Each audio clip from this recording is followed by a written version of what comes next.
Hello guys, welcome back to my YouTube channel Dikera 0.plus আৰু আজিৰ এই ভিডিঅ'টো বনালো কিয় মানে দুই এজনে কমেন্ট কৰি আছে যে এপ্লিকেশন প্ৰসেসটো এবাৰ যেটো অসম পুলিচৰ অলপ বেলেগ হয় বাকি আগৰ নিচিনা মোৰ হিচাপতটো সেমে হয় কিন্তু যিসকলে নিজে মোবাইলত এপ্লাই কৰিব চেষ্টা কৰিছে বা বহুতে নিজে নিজে এপ্লাই কৰে বাকি যিসকলে কম্পিউটাৰ দোকানত যায় বা বেলেগৰ দ্বাৰা এপ্লাই কৰিলে সিহঁতেটো ভালকে জানিব দোকানীখিনিয়ে কিন্তু যিসকলে নিজে মোবাইলত বা নিজৰ ল্যাপটপতে অনলাইন কৰে সেইসকলৰ মানে কিছুমান ডাউট আছে যে আগৰ প্ৰসেসত এইবাৰ অনলাইনটো হোৱা নাই মানে আগতে বাকিখিনি সেমে আছে কিন্তু এইবাৰ আপোনালোকে গোটেইখিনি ফিল আপ কৰাৰ পিছত মানে কি যিকোনো সাৰ্টিফিকেট যেনেকৈ আপোনালোকৰ আধাৰ কাৰ্ড হওক স্কুল সাৰ্টিফিকেট হওক মানে প্ৰত্যেকটা ডকুমেণ্টছ আপলোড কৰোঁতে PDF কৰি দিব লাগিব আৰু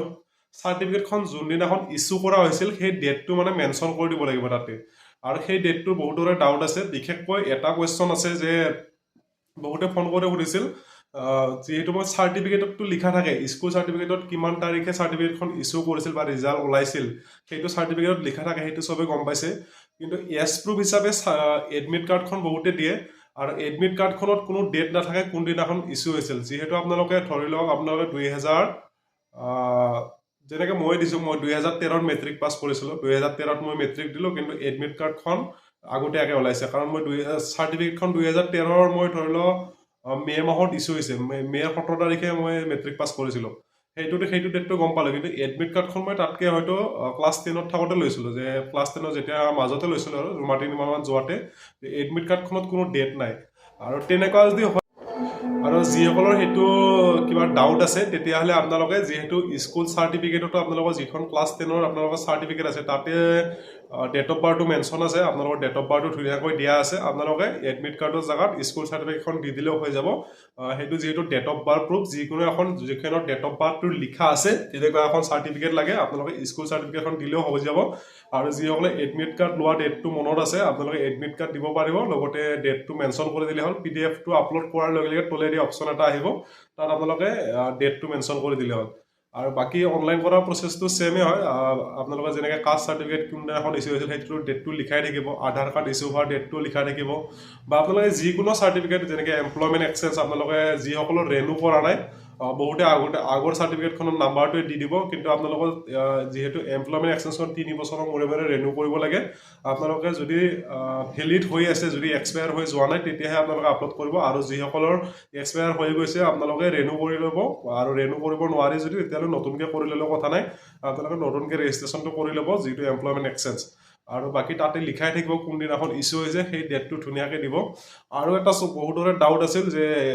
SK গ্ৰেড 4ৰ বিষয় মানে যেহেতু মই গ্ৰেড 4ৰ ভিডিঅ' বেছিকৈ বনাওঁ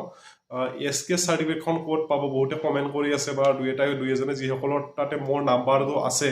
সেইসকলে হোৱাটছআপতো মেছেজ কৰিছে যে দাদা SK সাৰ্টিফিকেট ক'ৰ পৰা ওলাম একচুৱেলি SK সাৰ্টিফিকেটটো তেনেকুৱা নহয় আপোনালোকে যিসকলে অলৰেডি SKৰ কাম কৰি আছে বা কিছুমানে হয়তো মেডিকেলত কৰি আছে কিছুমানে কোনোবা NGOত যেনেকৈ মিউনিচিপালিটি বৰ্ডত হওক বা তেনেকৈ যিকোনো আপোনালোকে চৰকাৰী অফিচতে হওক বা প্ৰাইভেট কোনোবা NGO হওক আপোনালোকে য'ত মানে এইটো SK এক্সপিৰিয়েঞ্চ কৰি আছে আপোনালোকে তাৰ পৰা সাৰ্টিফিকেটখন ল'ব পাৰিব আৰু বাকি তেনেকুৱা কথা সাৰ্টিফিকেটখন NGO নাইবা মিউনিচিপালিটি বৰ্ডত যিটো অফিচিয়েল লিখা আছে এডভাৰটাইজমতে আপোনালোকে হয়তো NGO নাইবা আপোনালোকে মিউনিচিপালিটি বৰ্ডৰ পৰা ল'ব পাৰিব আৰু সেইখন লৈ কিনে আপোনালোকে এপ্লাই কৰিব লাগিব সেইখন এপ্লাই কৰোঁতে সেম একে প্ৰচেছ আপোনালোকে ডেটটো মেনশ্যন কৰিব লাগিব আৰু বাকি এপ্লিকেশ্যন প্ৰচেছ সেমে হয় বাকি আগৰ নিচিনাকৈ সেম এপ্লিকেশ্যন কিন্তু এইখিনিতে বহুতো ডাউট আছিল ডেটটো লিখা থকাৰ কাৰণে বাকি গোটেইখিনি ক্লিয়াৰ হৈ গ'ল চাগে যিখিনি কুৱেশ্যন আছিলে আৰু বাকি এইখিনি এইবাৰ পোষ্ট যিহেতু অকল SKৰে আহিছে আৰু ABUBৰো পোষ্ট বহুত কমকৈ আহিছে গোটেইখিনি পোষ্টে অসম পুলিচৰ প্ৰায় পোষ্টে কম আহিছে যোৱাবাৰৰ তুলনাত এইবাৰ পোষ্টটো বহুত কম আছে SIৰে হওক বা ABUB হওক বা যিকোনো কামাণ্ডো বেটেলিয়নততো একেবাৰে পোষ্ট নাই কামাণ্ডো বেটেলিয়নৰ মাত্ৰ 3টা পোষ্ট অল অসমত 3টা পোষ্ট বহুতখিনি কম আছে এইটো পিছলৈকে দেখা যাব ইনক্ৰিজ হয় নে নহয় বাকি এপ্লিকেশ্যনটো কৰি থ'ব আপোনালোকে পিছত হয়তো পোষ্ট ইনক্ৰিজ হৈ যাবও পাৰে যেতিয়া মানুহবিলাক বেছিকৈ ৰিটায়াৰমেণ্ট হ'ব বা ভেকেঞ্চি খালী হ'ব হয়তো ইণ্টাৰভিউ হোৱালৈকে বহুত দীঘলীয়া প্ৰচেছ এইটো হয়তো 2 বছৰ 1 বছৰ লাগি যায় ইয়াৰ আগৰ বছৰ গমেই পাইছে আপোনালোকে সেইটো কাৰণে পোষ্টটো ইনক্ৰিজ হোৱাৰ চান্স আছে আৰু আপোনালোকে এপ্লিকেশ্যনটো পোষ্ট কম হ'লেও এপ্লিকেশ্যন কৰি থৈ দিয়ক আৰু ABUBত যিসকলে এপ্লাই কৰে সেইসকলেতো গমেই পাওঁ তাৰো পোষ্ট ইনক্ৰিজ হোৱাৰ চান্স আছে মোৰ হিচাপত চান্স আছে বাকি কি হ'ব পিছত দেখা যাব বাকী আৰু যিসকলে গ্ৰেড 4 এপ্লাই কৰিবা সেইসকলে NGOৰ পৰা চাৰ্টিফিকেটখন নাইবা মিউনিচিপালিটি বৰ্ডৰ বা যি তিনিটা অপশ্যন আছে তাৰ ভিতৰত আপোনালোকে চাৰ্টিফিকেটখন যেনেকৈ মেনেজ কৰিব পাৰে চাৰ্টিফিকেটখন লৈ ল'ব বাকী এইটোতো ক্লাছ 6 পাছৰ পৰাই হয় যিসকলৰ মেট্ৰিক পাছো কৰা নাই সেইসকলে এপ্লাই কৰিব পাৰিব আৰু এইবাৰ এটা ভাল চান্স আছে মই ভিডিঅ'ত কোৱা নাছিলোঁ আগতে এইকেইদিন মই ভিডিঅ' বনোৱা নাই তেনেকৈ যিসকলৰ এইবাৰ ABEBত বয়স পাৰ হৈ গৈছে বহুতৰে বয়স এতিয়া পাৰ হৈ গ'ল যেনেকৈ এতিয়া আমাৰ মোৰে বয়স পাৰ হৈ গ'ল তেনেকৈ ধৰি লওক যিসকলে মোৰ বয়সৰ আছে বা ABEBৰ বয়সত এতিয়া নাই আৰু ABEBৰ বয়স পাৰ হৈ গৈছে সেইসকলৰ এইবাৰ ভাল চান্স এটা আছে যিসকলৰ ড্ৰাইভিং লাইচেঞ্চ আছে ফৰেষ্ট ডিপাৰ্টমেণ্টত আপোনালোকৰ যিটো ড্ৰাইভাৰ পোষ্ট আছে সেইটোত প্ৰায় 18 পৰা 40 বছৰলৈকে এপ্লাই কৰিব পাৰিব জেনেৰেলখিনি আৰু SC ST OBC এইখিনিৰ এটা এজ ৰিলেশ্যন থাকিবই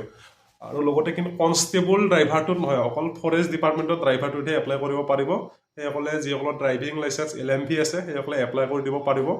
আৰু যিসকলৰ HCMV লাইচেঞ্চ আছে আৰু লগতে ABEBৰ বয়সো হয় সেইসকলৰ বহুত ভাল চান্স আছে ফায়াৰ এণ্ড ইমাৰ্জেঞ্চিৰ যিটো ড্ৰাইভাৰ আছে মানে নৰ্মেলি ইণ্টাৰভিউ মাৰি থকা ল'ৰাবিলাকৰ HCMV লাইচেঞ্চ বহুত কম থাকে যিসকলে গাড়ীৰ কাম কৰে বা ড্ৰাইভিং বহুত বছৰ আগৰ পৰা কৰি আছে যিসকলে ড্ৰাইভিং ধৰি লওক সেইটো কামেই হয় সিহঁতকতো HCMV থাকে কিন্তু সিহঁতে বহুতে এপ্লাই নকৰে নৰ্মেলি ধৰি লওক ইণ্টাৰভিউ মাৰি থকা ল'ৰাৰ HCMV লাইচেঞ্চ বহুত কম থাকে যিসকলৰ HCMV লাইচেঞ্চ আছে সেইসকলে ফায়াৰ এণ্ড ইমাৰ্জেঞ্চিত এপ্লাই কৰি দিবা তাতে কম্পিটিশ্যনটো অলপ কম হ'ব আৰু বাকী